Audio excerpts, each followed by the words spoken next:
네, 안녕하십니까. 네. 한 분 안 오셨네. 누가 안 오셨을까? 다 오셨나? 한 명 안 왔죠? 네. 누가 안 왔는지 알 정도가 되면 돼야 안 돼요?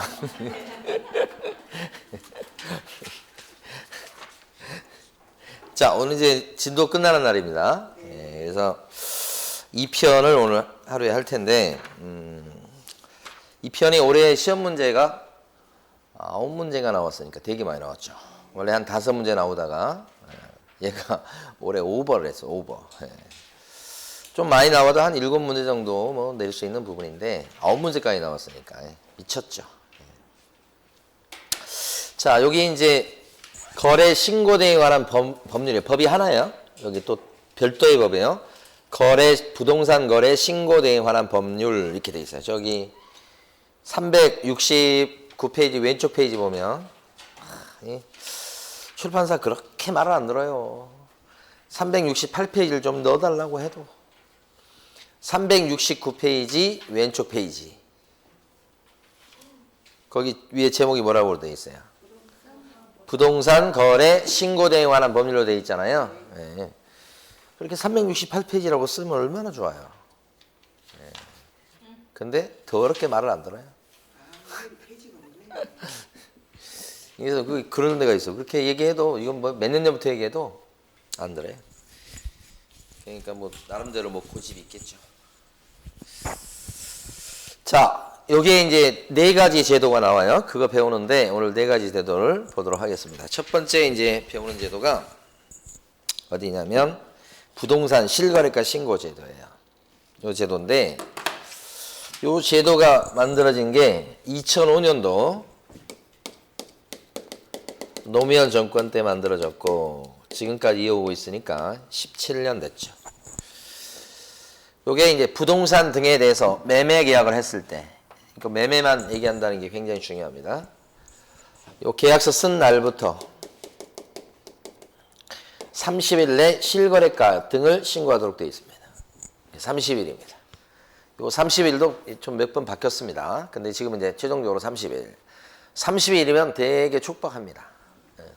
조심할 건 여기 보면 계약서 쓴 날부터 30일이니까요. 잔금날이 아니에요.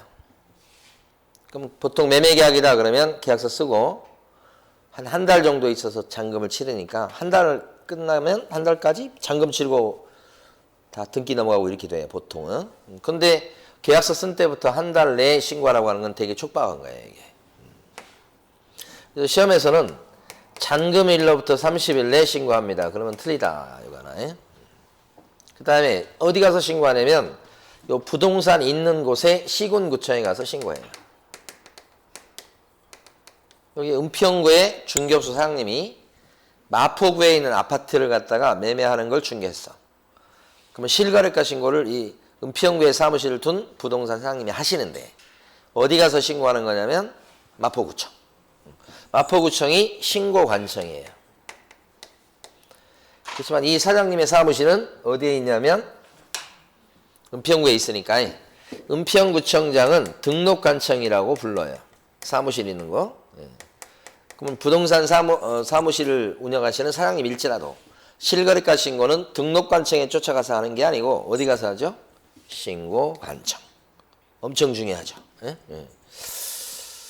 근데 만약에 은평구의 사장님이 사무실 은평구에 있는데 은평구의 아파트를 중개했습니다. 그러면 실거래가 신고도 은평구청. 그럼 그 중개업소의 감독관청도 은평구청. 이렇게 되겠죠. 등록관청도 은평구청. 이렇게. 같을 수도 있죠. 같은 경우도 많겠죠. 아무래도. 중요하고. 신고 들어가면 여기 신고필증을 끊어줘요. 신고필증 내준다. 이렇게.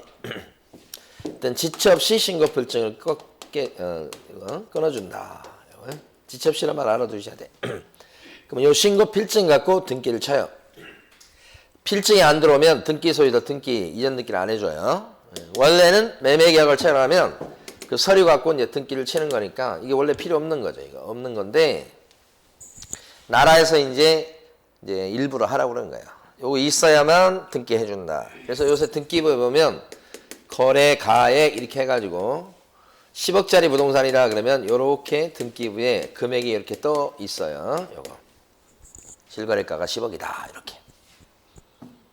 자, 근데 이게 등기부에 올라가는 거하고 별도로 신고필증을 준 신고관청에서는 신고 들어온 금액이 실거래가하고 맞는지 안 맞는지를 갖다가 신고관청에서 검증을 한다고요. 이걸 적정성을 검증한다 그래요. 중요한 부분이죠. 중요한 역할이죠. 사후적으로 검증을 해봅니다. 이게 맞는지. 그때 검증할 때는 다른 데이터하고 비교합니다. 그 아파트 단지에 최근에 거래 신고 들어온 금액을 보니까 대부분 12억 아니면 13억으로 들어왔습니다. 전용 면적 84제곱미터가. 그런데 여기는 10억으로 들어오면 이상하다 이렇게 생각하는 거 아니에요? 그게 검증이에요. 신고 들어온 금액이 12억인데 대부분의 그 아파트 단지에 다른 아파트가 최근에 거래된 걸 보면 거의 12억 근처에서 거래됐어요. 그러면 맞네 이렇게 한다고. 그게 검증이라고. 비교해가지고. 그래서 그 결과를 세무서에 보내가지고 엉터리다, 맞다 이렇게 보내주는 거예요. 그러면 세무서에서는 12억에 거래되는 게 현실인데 지금 10억에 신고 들어왔으니까 이건 탈세의 혐의가 있잖아요. 낮춰가지고. 그래서 세무서에서 이제 과세 자료를 활용해서 가서 조사도 하고 필요하면 세금 추징도 하고 그렇게 할 수 있도록 합니다. 그러니까 이 제도는 세금을 제도로 물리고자 하는 제도다. 이렇게. 근데 여기 보면 이 검증 체계라고 돼 있는데 비교하는 데이터를 이렇게 쌓아둬야 되는데 그 검증 체계를 구축 운영하는 그 사람이 누구냐면 국토교통부 장관입니다. 그러니까 국토교통부 장관이 검증 체계를 만들어서 하도록 돼 있어요. 그런데 이 자료를 데이터를 쌓아두게 돼 있단 말입니다. 2005년도에 처음 이 제도가 만들어졌을 때는 데이터가 없어요. 거래 신고 들어온 게 없으니까 처음에는. 그래서 그때 당시에는 KB 부동산 시세에 의존해서 그거 기준에서 맞는지를 따져봤어. KB 부동산 시세. 근데 지금 이제 데이터가 많이 쌓였겠죠. 10년이 넘었는데 뭐. 그래서 이렇게 비교한다. 근데 그 데이터를 국토교통부 장관이 구축 운영한다고 돼 있지만 현실적으로는 한국부동산원에 맡겨서 합니다. 이 한국부동산원이 뭐냐면 옛날 말로는 한국감정원이에요. 한국감정원은 통계 내는데 통계. 부동산에 관련된 각종 통계를 내는 곳이니까 데이터를 많이 갖고 있죠. 그래서 사실 법상으로만 국장이 구축 운영한다고 돼 있고 현실적으로는 한국부동산원이 합니다. 여기 공무원들이 들어가서 이 사이트에 들어가서 최근 자료를 검색해서 맞다 틀리다를 검색한다 이 말이에요. 끝났어요. 한 제도가. 그러면 이제 여러분 교재는 어디를 딱 피시냐면 지금 전체 틀을 말씀드린 거고 교재는 376페이지 찾아가 보세요. 있나? 376페이지 있습니까? 어디가 있어요? 페이지가 없는데 어떻게 잘 알아먹어 이렇게. 376페이지 왼쪽 페이지 보면 제일 처음에 이제 요거 보려고 하는 거예요. 어떤 경우에 부동산 거래 신고하느냐 이거지. 그래서 거래 신고하도록 되어 있는 것은 부동산 등에 대해서 빨간 거 매매 계약을 했을 때 신고하는 거예요. 그러니까 부동산 그러면 땅하고 건물이 있겠죠. 토지 매매하면 부동산 실거래가 신고. 땅 매매 가격을 건물 매매했다 그러면 실거래가 신고 이렇게. 그다음에 여기 보면 이제 공급 계약이라고 들어가요. 공급 계약은 분양 계약하고 같은 말이에요. 그러니까 아파트를 분양받았죠. 이렇게 되면 그때는 실거래가 신고 이렇게. 상가를 분양받았죠. 그러면 실거래가 신고 이런 뜻이에요. 이걸 공급 계약이다 이렇게 얘기해요. 그래서 거기 지금 박스에 보시게 되면 1번 박스요. 1번 부동산 매매 계약은 요거 노란 거 얘기하고요. 토지 건물 얘기하고요. 2번에 보면 뭐라고 돼 있는데 둘째 줄에 보면 공급 계약이라고 돼 있죠. 그거 요 두 번째 거고요. 그 다음에 3번에 보시면 끝에 보면 첫 줄 끝에 지위의 매매 계약이라고 돼 있죠. 공급 계약을 체결하면 분양받은 사람의 지위, 자격을 갖게 됩니다. 요 사람 공급 계약 체결하는 사람이 A다 그러면 A가 그 분양받은 자격, 분양받은 자격을 갖고 있어요. 지위를 갖고 있어요. 근데 A가 이 분양받은 자격을 또 팔아먹습니다. 이걸 전매라고 합니다. 분양권 전매라고 그래요. 그러면 분양받아도 실거래가 신고, 분양권 받은 거, 분양권 다시 되팔아도 실거래가 신고 그런 뜻이 돼요. 요 공급계약이라는 말은 요 매매계약과 같은 말이니까 사실은 요렇게는 어울리는데 얘하고 얘는 안 어울려요. 그렇잖아요. 지금 우리 교재 써놨어요. 근데 그렇게 하면 좀 복잡하니까 여러분들은 요 네 가지에 대해서 매매할 때 거래 신고한다고 생각하시면 돼. 네 가지. 앞으로 많이 이걸 할 거니까 토, 건, 공, 지 이렇게 글자를 따서 토, 건, 공, 지에 대해서 매매했을 때 실거래가 신고다. 이렇게 좀 왼쪽 페이지예요. 근데 하나 보실 것은 요 빨간 것은 요 8가지 법에 근거해서 분양받았을 때 실거래가 신고하는 거예요. 8가지 법만요. 근데 실제 시험에서는 꽤 나오는 게 요겁니다. 잘 틀리게는 잘 안 나오지만 꽤 나와요. 그러니까 나중에는 요걸 많이 공부하셔야 되는데 지금은 필요 없어요. 그 중에 가장 유명한 건 주택법이에요.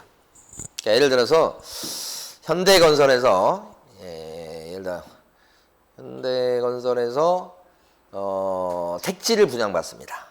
택지를 예를 들어 5천억에 사와. 거기다 아파트를 지어.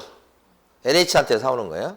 5천억을 저 아파트 사와가지고 아파트를 지어. 그래서 분양한다. 그런 게 주택법에 따른 거예요.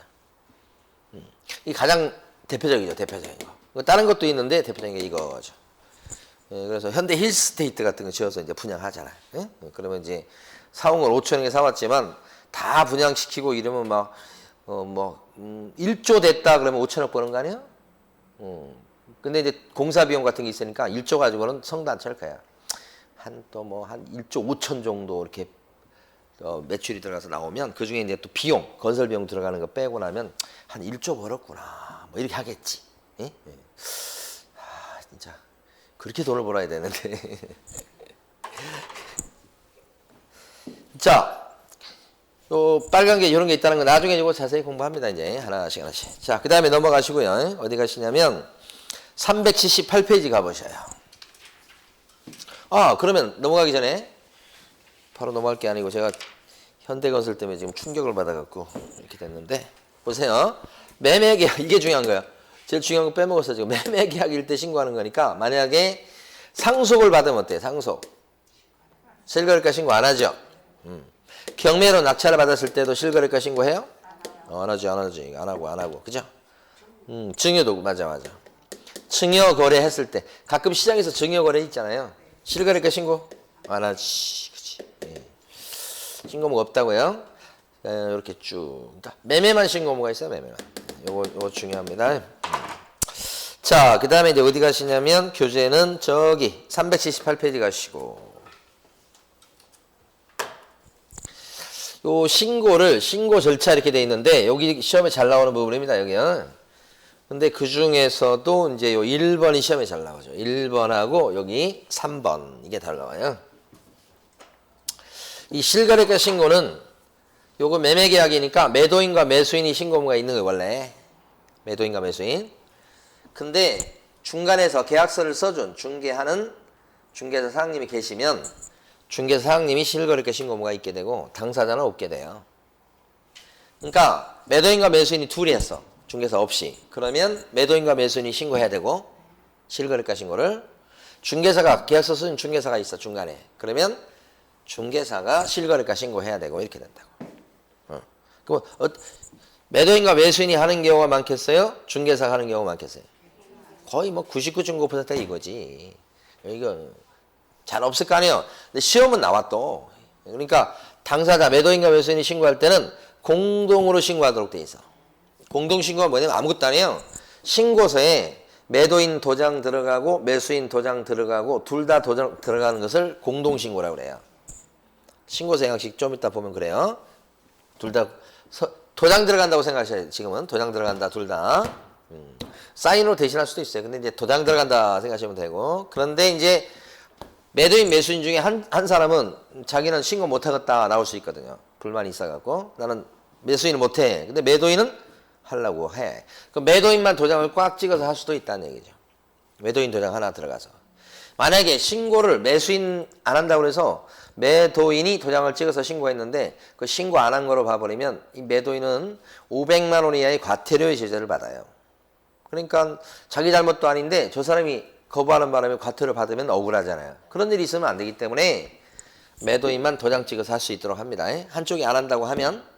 다만 이때는 한 사람 도장만 들어가니까 거기 신고사항으로 적힌 것들이 좀 신뢰가 갈 수 있냐 이렇게 좀 문제가 될 수 있잖아요. 그래서 그때는 그 매매계약서를 복사 떠서 같이 넣게 해요.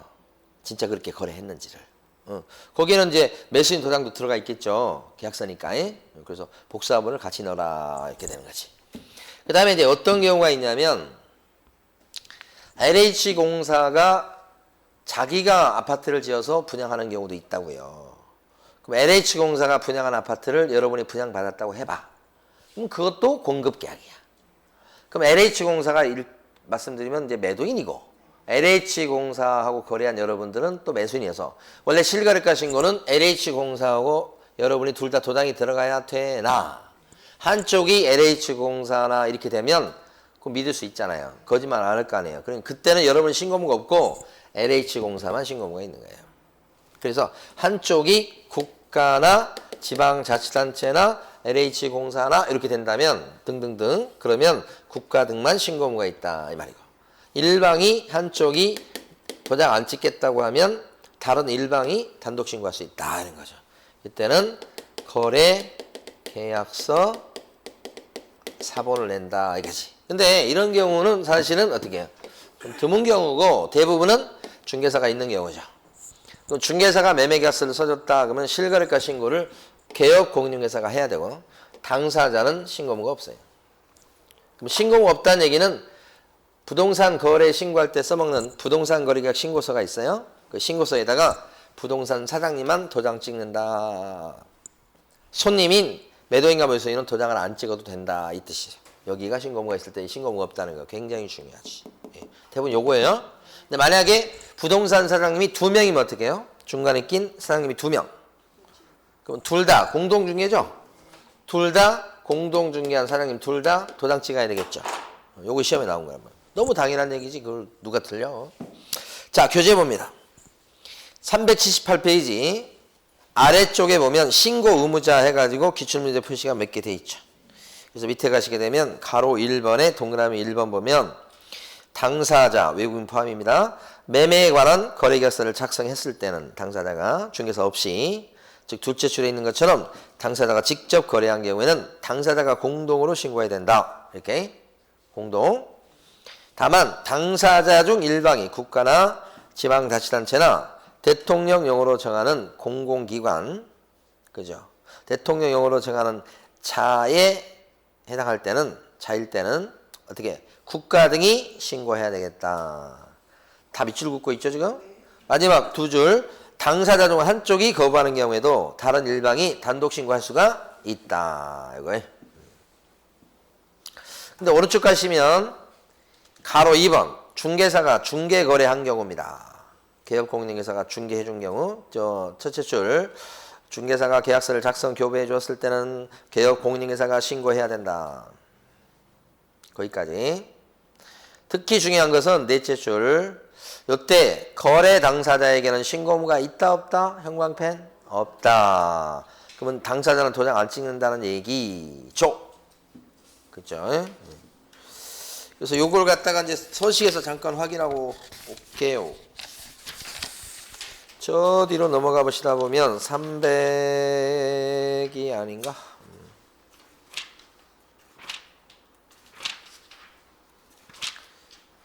뒤에도 있다. 저기 414페이지 가시고.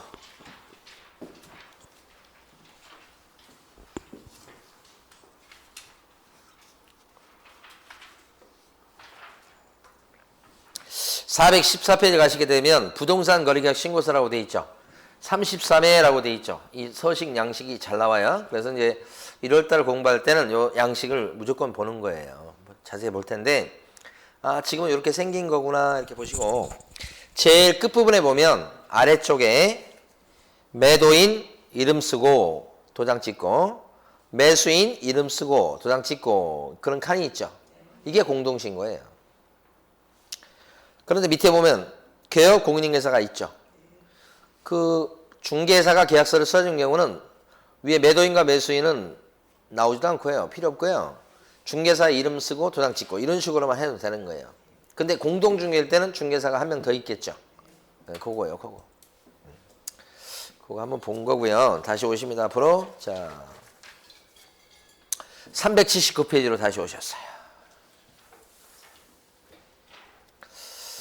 379페이지 보면 네모 3번에 신고관청은 어디냐? 신고관청 아까 어디였죠? 시장, 군수, 구청장. 근데 이제 기준이 부동산 있는 데죠? 첫 줄에 보면 부동산 등의 소재지를 관할하는 시장, 군수, 구청장이다. 그쵸? 여기를 줄여서 뭐라고 불러요? 신고관청. 그럼 옆에 써주실 게 아까 뭐예요? 등록관청 X죠? 실거래가 신고는 등록관청에 가서 한다 그러면 이건 틀린 건데 엄청 속기 쉬워요. 사례 나와도 속기 쉬워요. 정신 차리고 있어도 속기 쉬워요. 옆에 크게 쓰시고 볼 때마다 막 느끼셔야 돼. 그래야 겨우 맞출까 말까 그래요. 이런 핵심적 내용을 아시면 몇 가지 알고 가시면 시험에서 합격하는 거예요. 다 자질구레한 걸 알아야 될 게 아니고. 자, 그 다음에 밑에 가시면 이제 신고사항이 나옵니다. 자,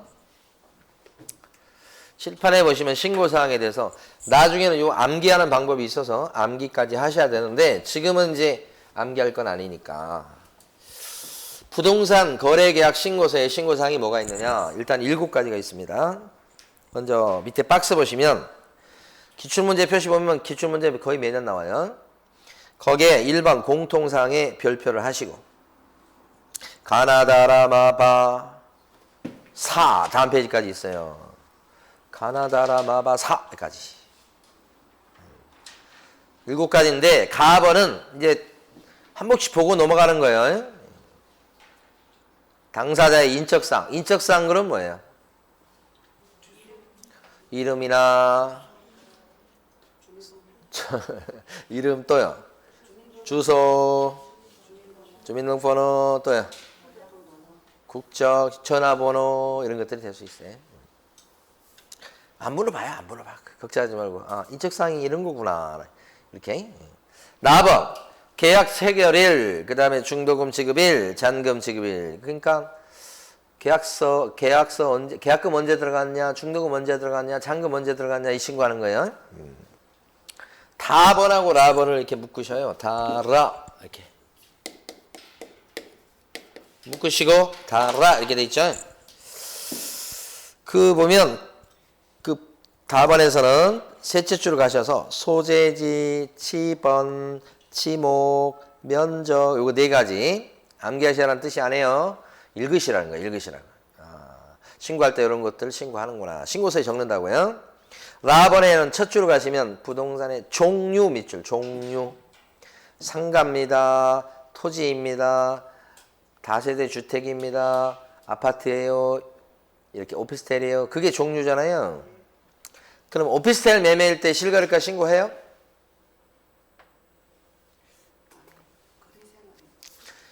자, 오피스텔 매매하면 실거래가 신고하냐고요. 실거래가 신고는 언제 한다고 했어요? 지금 제가 충격받은 것 같지 않아요? 실거래가 신고는 언제 한다고 그랬어요? 응? 여기 들어왔을 때. 토지, 건물, 공급계약, 지위잖아. 그 매매. 오피스텔을 매매하면 실거래가 신고해요, 안 해요? 오피스텔은 건물이 아니에요. 건물 아니에요? 그것도 왜 그래? 왜 그러죠? 토지 매매하면 실거래가 신고해요, 안 해요? 하지. 예. 아주 근본적인 거잖아. 지금 제일 처음 했던 거. 상가 매매하면 해요? 그게 중요한 거예요. 그게. 합격한 사람도 모르고 합격한 사람 많아. 응? 뭐가 뭔지 모르고 그래서 합격했는데 가장 근본적으로는 실거래 그 부동산에 대해서 매매하면 다 실거래가 신고한다고 생각하셔야 돼. 그래서 거기 다하고 라를 바꿔요. 그 다음에 마번 실제 거래 가격이라고 돼 있죠. 이거 뭐라고 그래요? 줄여서 실거래가, 실거래가. 아까 검증하는 것은 실거래가를 검증하는 거예요. 제일 중요한 요소죠. 이거 맞는지 검사하는 거지 다른 게 아니고. 그 다음에 바번 조건이나 기한이 있을 때 조건계약. 민법 시간에 조건계약 이런 거 배우셨어요? 저는 잘 모르겠던데 조건이 뭐고 기한이 뭐고 되게 어려운 것 같던데. 자, 넘어가고요. 다음 페이지 가면 4번이요, 4번. 밑줄 긋고, 중개사가 계약서를 작성 교부했을 때는 중개사 사장님의 성함, 인적사항이라고 돼 있죠. 사장님 이름, 예? 그거 뭐야? 뭐 하여간 사장님 이름, 그 다음에 두 번째 가면 마지막 줄에 상호, 대박부동산, 김봉두 사장, 전화번호, 중개업소 전화번호에 812에 땅땅땡땡 이런 거. 소재지, 은평구 가련동, 응암동 뭐 이렇게 소재지. 아니 중개하신 사장님에 대해서는 정보가 들어가야 된다고. 중개한 사장님의 정보 들어간다 이렇게 생각하시면 돼. 세부적으로 뭐 이거 알아셔야 되는 게 아니에요. 누구 정보라고 생각하시면 돼. 누구의 정보? 중개사, 중개사의 정보 이렇게 소개한 중개사의 정보 끝이지 뭐. 세부적으로 틀리게 안 된다니까. 자, 그러면 이제 여기까지 별표하셨잖아. 근데 이제 중요한 것은 밑으로 쭉 내려가시면 3번을 별표를 2개 하셔야 돼.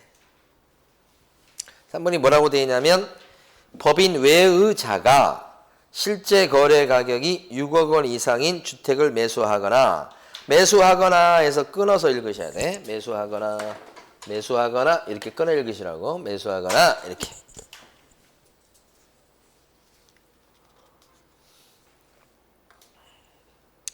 그 다음에 투기과열지구 또는 조정대상지역에 소지하는 주택을 매수하는 경우 이렇게 되어 있습니다.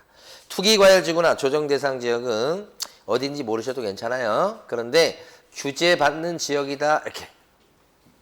그럼 규제 내용의 핵심은 뭐냐면요. 대출을 규제받는 거예요. 대출. 여기서 규제는 뭘 규제받는 거라고요? 대출 규제. 그 다음에 분양권 전매를 금지하는 거예요. 이것도 규제예요. 분양받은 사람이 못 팔아먹게 하는 거. 투기적 거래 못하게 하는 거. 그게 규제지역이에요. 그게 거기 나와 있는 조정대상지역과 투기과열지구죠. 그렇죠? 조정대상지역과 투기과열지구다. 그렇게 되면 그럴 적에는 어떻게 되느냐. 주택을 매수했을 때는 왼쪽에 오른쪽에 나와 있는 신고사항이 2개가 늘어요. 2개 늘은 걸 지금부터 밑줄 그어볼게요.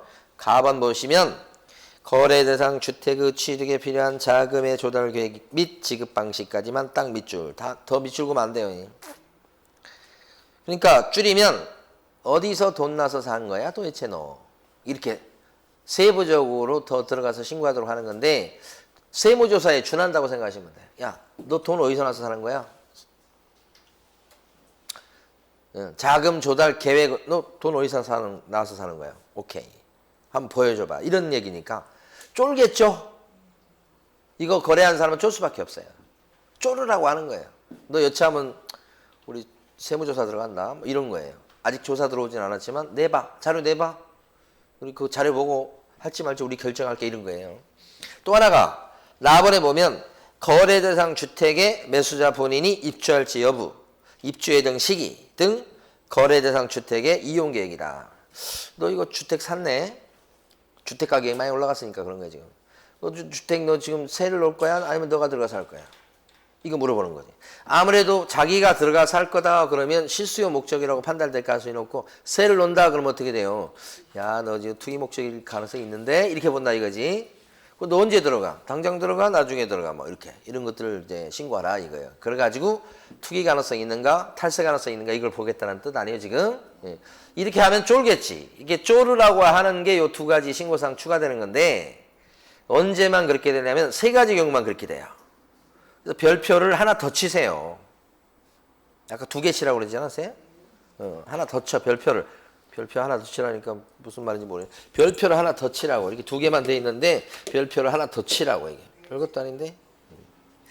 그게 지금 요 칠판에 있는 것처럼 6억 이상 주택을 매수했을 때 6억 이상 이게 나왔던 거죠 지금. 그 다음에 조정 대상 지역이나 투기과열지구내 주택을 매입했을 때 주택. 전부 다 주택 얘기입니다 지금 저기는 전제가.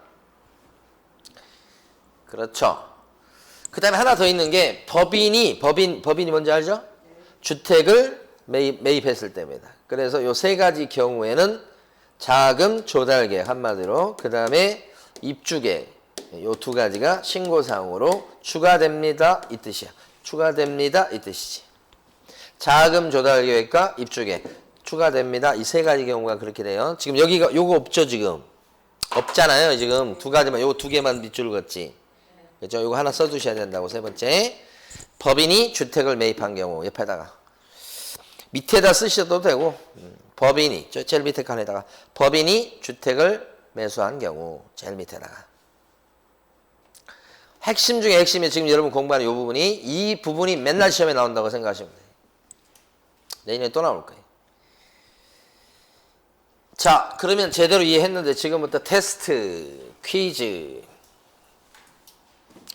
여러분이 사시는 이 은평구는 규제지역이에요? 비규제지역이에요? 규제예요? 비규제예요? 규제야 규제. 서울은 다 규제지역이에요. 지금 아직 안 풀려서. 예. 자 그러면 경기도 가평 해볼게요. 경기도 가평 유명한 게 잣이 유명하잖아 그죠? 가평 경기도 가평군이죠.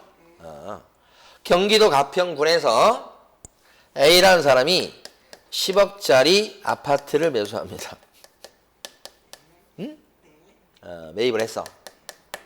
그러면 부동산 거래 신고사항에 저기 자금 조달 계획과 입주 계획은 신고사항으로 들어가요 안 들어가요? 가평군에서 아파트 10억짜리 있을라는 모르겠어. 10억짜리가 어딘가는 있겠죠. 부동산 거래 신고사항에 조달 계획과 입주 계획 들어가요 안 들어가요? 안 들어갑니까? 얘가 지금 신고사항으로 들어가는 경우 세 가지 있다고 그랬죠. 6억 이상 주택을 매입한 경우하고 규제지역에서 주택을 매입한 경우하고 법인이 주택을 매입한 경우하고 이렇게 세 가지인데 이건 다시 그럼 답을 해봐요. 이거 동그라미에요 X 이거. 신고해야 돼요 이거. 6억 이상 되니까. 예? 6억 안 물어봤구만 지금 10억을 물어봤구만. 예? 자, 또 가요. 맞추려나 모르겠네. A라는 사람이 가평군에 가평군 2억짜리 아파트를 갖다가 매입을 했어요. 그러면 조달 계획과 입주 계획은 신고사항에 들어가요 안 들어가요? 2억은 안 들어가지. 이게 비규제적이라고 그랬잖아요 지금. 그쵸? 안 들어가요. 자 B라는 법인이 있는데 법인이 경기도 가평에서 1억짜리 빌라를 매입했어요. 법인이. 자 조달 계획과 입주 계획은 신고사항에 들어가요 안 들어가요? 법인이 1억짜리 빌라 비규제 지역에서 들어가요 안 들어가요? 들어갑니다. 예? 법인은 뭐라고 했어요? 법인은 지역을 안 따지죠 지금. 규제 지역이든 비규제 지역이든 금액도 안 따져. 지역도 안 따지고 금액도 안 따지고 주택만 매입했다 그러면 이렇게. 왜냐면 법인이 투기를 많이 하거든요. 많이 해요 실제로도. 그 법인 중에 보면 이 건설사들이 제가 이번에 알았네. 건설사들이 법인을 하나 만들어요. 그래서 그 여유자금 갖고 막 투기하고 돌아다녀요. 법인도. 건설사가 그래요. 이게 우리 주식시장도 보면 뭐 그런 얘기 하잖아. 10억 개인인데 10억 이상 주식을 갖고 있으면 무슨 세금 내야 된다고 그런 거 들어보셨어요 혹시? 그래서 10억 이상 주택을 갖고 있는 사람이 있으려나? 엄청 많대요. 저는 그거 있으려나 이 생각했는데 그 증권사 직원 얘기를 들어보니까 돈 있는 사람이 왜 이렇게 많은지 모르는데 주식만 10억 이상을 갖고 있는 거야. 그런 사람들은 이제 세금 내라고 그러니까 말해야겠지. 진짜 일반 서민들은 누가 그런 걸 갖고 있어요. 진짜로. 근데 이제 보면 그렇지 아이가. 나라에서 정책 펼 때도 가만히 보면 그 국민들이 좀 깨달아야 될 게 이 나라가 누구를 위해서 정책을 펴는지를 잘 보셔야 돼. 그러면 여기 지금 보면 종부세 낸 사람이 전 인구의 몇 프로야? 20, 30%는 무슨 2, 3%야. 2, 30%야. 제가 알기로는 5% 미만이야. 5%가 뭐예요? 한 1, 2% 정도 지금 제가 들어봤는데. 그것밖에 안 되는데, 그러면 종부세 내신 분들은 그게 들어간다고 봐야 돼. 그러니까 그 중에서, 그러니까 소득이, 그 재산이 아마 5% 이내야. 아무리 보수적으로 봐도 5% 이내야. 그런 사람에 대해서 종부세 깎아준다 그러면 어떻게 해? 일반 국민들 입장에서 봤을 때는 뭐, 아니, 이제 거기는 더 걷어야지 이렇게 될 거 아니요? 제정신이 있으면 그래야 될 거 아니요? 그런데 세금, 자기는 종부세 안 내면서 종부세 거두면 안 된다고 야단이요. 그것도 무슨 착각인지 모르겠어요. 응? 그러니까. 아니, 그러니까. 아니, 이게 합리적이지 않잖아요. 자기는 세금 낸 것도 아니야. 근데 그거 세금 많이 물린다고 막, 진짜 욕 나오네, 갑자기. 막 이렇게. 그러면 돼요, 안 돼요? 아니, 그건 마치 그런 소리 하지 마. 그러면 안 돼. 다 사람들 다 생각 있고 살아. 근데 진짜 자기가 합리적인 생각을 하는지를 한번 생각해 보자, 이 말이죠. 근데 여론조사 해보면 그 사람들이 다 착각하고 산다니까? 와, 세금 많이 물린다. 아이, 그럼 안 돼. 세금 너무 많이 물려. 자기 세금도 안 내면서. 웃겨 죽겠어요. 그건 진짜 웃기는 일이잖아요, 그런 거. 그런 것만 그런 게 아니에요, 지금. 지금 여기 지금 막 그 해고하잖아. 해고하고 지금 구조조정 한다고 그러잖아. 그러면 높은 사람들 잘라요? 그 사람들은 자르지도 않아요. 밑에 있는 막 그냥 못 사는 사람들만 잘라. 그래서 소득 불평등이 더 일어나는 거야, 이제. 그게 지금 합리적인가? 뭐, 아이고, 진보 보수를 떠나서 한번 생각해 보자고. 정말로. 근데 이제 뭐 어쩔 수 없지 뭐. 그러긴 한데. 아이가. 여기까지 하고, 그 다음에 하나만 더 해봐. C가 있어, C. C가, 요 개인이요. 이 사람이 10억짜리 상가를 매입해요. 자, 그러면 조달계획과 입주계획 이런 것들을 갖다가 신고사항이 돼요, 안 돼요? 돼요. 10억짜리 상가. 이건 전제가 이게 전부 다 주택을 전제로 하는 거예요. 주택이 주택. 안 되겠어. 그거 왼쪽에 있잖아요. 방금 3번 왼쪽에 별표 막 3개 쳤죠? 요 왼쪽에다가 이렇게 써놔야 돼. 적게 쓰는 사람 떨어져. 이렇게. 근데 이걸 착각을 하셔가지고 주택을 매매했을 때만 실거래가 신고하고 상가 매매하면 실거래가 신고 안 한다고 착각하면 또 안 돼. 상가 매매도 실거래가 신고하는데 상가는 아까 위에 나왔던 7가지 있죠? 그것만 신고하는 거다 이 말이에요. 신고 안 한다는 게 아니고. 근데 주택 같은 경우 저 3가지에 들어가면 신고사항이 2가지가 늘어난다 이 뜻이죠. 주택은 신고사항이 2가지가 늘어난다 이 뜻이죠. 그걸 이해해야 돼. 근데 이해했는데 또 좀 있으면 까먹을 거거든. 그래서 또 1월 달에 또 하고 3월 달에 또 하고 이렇게 하는 거예요. 그 까먹는 게 자랑스러운 건 아니지만 그렇게 또 부끄러운 것도 아니야. 왜? 저도 자신이 없어 솔직히. 예? 저는 맨날 하니까 그나마 기억하는 거지. 맨날 하니까. 저도 좀 안 하고 그러면 이제 가물가물해가지고 이게 맞나 이렇게 될 거예요.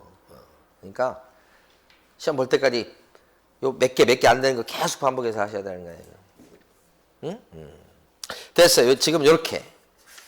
그 다음에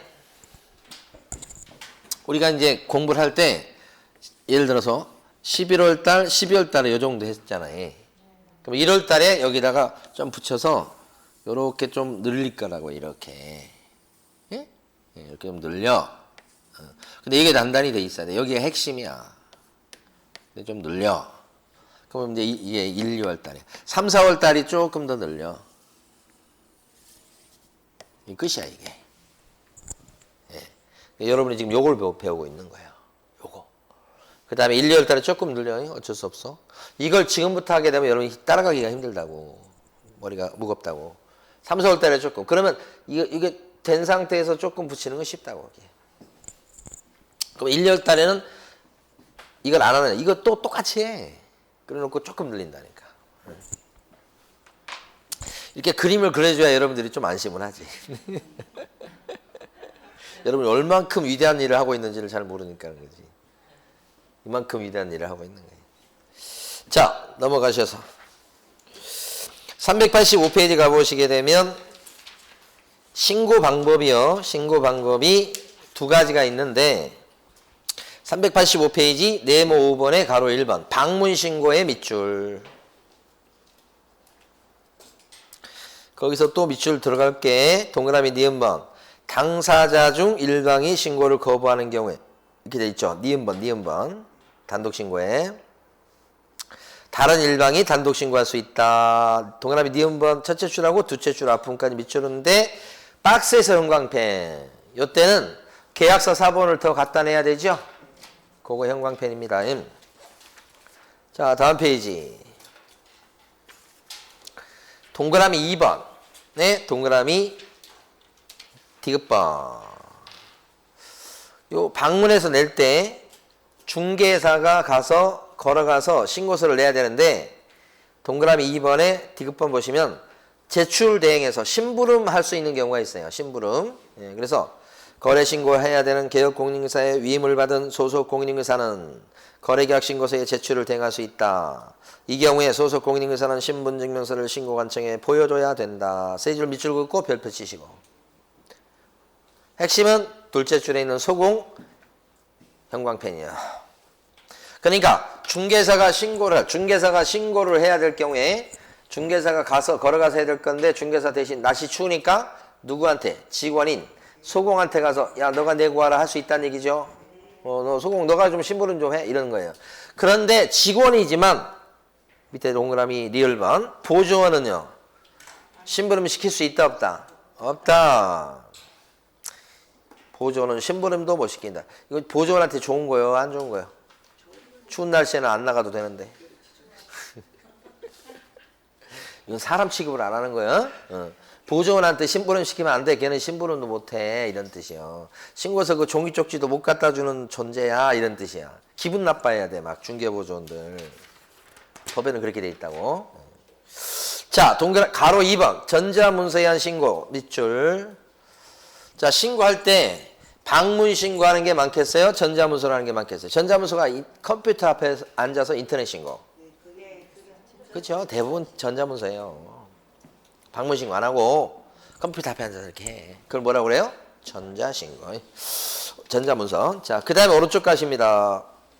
387페이지 제일 위에 가시면 가로 1번에 동그라미 1번 두 줄.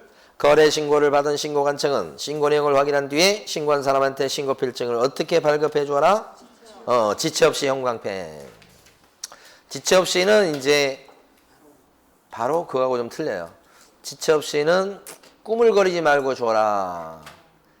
그날 중으로 줘라. 그날 중으로. 신청서 그날 중. 아니면 다음날 정도까지 조금 시간이 있어요. 그 자리에서 줘라는 안 해요. 그 자리에서 줘라. 그거보다는 좀 늦는 게 지체 없이예요.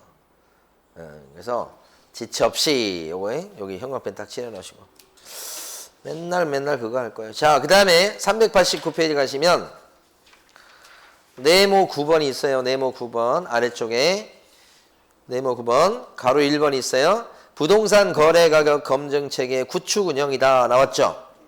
검증 체계를 구축 운영할 사람 누구냐? 첫 줄에 있는 국토유통부 장관만 형광펜. 검증 자료를 쌓아두는 사람이 누구냐? 국장이다. 국장. 그렇게 딱 보시면 돼요. 반면에 다음 페이지 가시고 다음 페이지 가로 2번 중간 정도 가로 2번 가보시면 두 줄 밑줄 그으셔야 됩니다. 별표 치시고 신고관청은 가로 2번요. 별표. 신고관청은 거래 신고를 받은 경우에 거래 가격 검증 체계를 활용해서 적정성을 검증해야 되겠다 그랬습니다. 적정성을 검증할 사람 누구요? 무슨 국토교통부 장관이 지금 정신 차리시라. 신고관청이죠? 적정성을 검증할 사람 누구요? 신고관청. 여기가 더 중요하다고요. 국장이 중요한 게 아니고. 가로 3번에 밑줄 긋습니다. 별표까지는 아니고 신고관청은 검증 결과를 해당 부동산 소재지 관할하는 세무관서의장에게 통보해야 된다. 여기 어디에 통보합니까? 신고관청은 검증 결과를 그렇지. 거기 형광펜 세무관서의장 세무서장 거기에 통보합니다. 그거 딱 알아두시고 나머지는 필요 없어요. 자, 쉬었다가 397페이지부터 하도록 하겠습니다.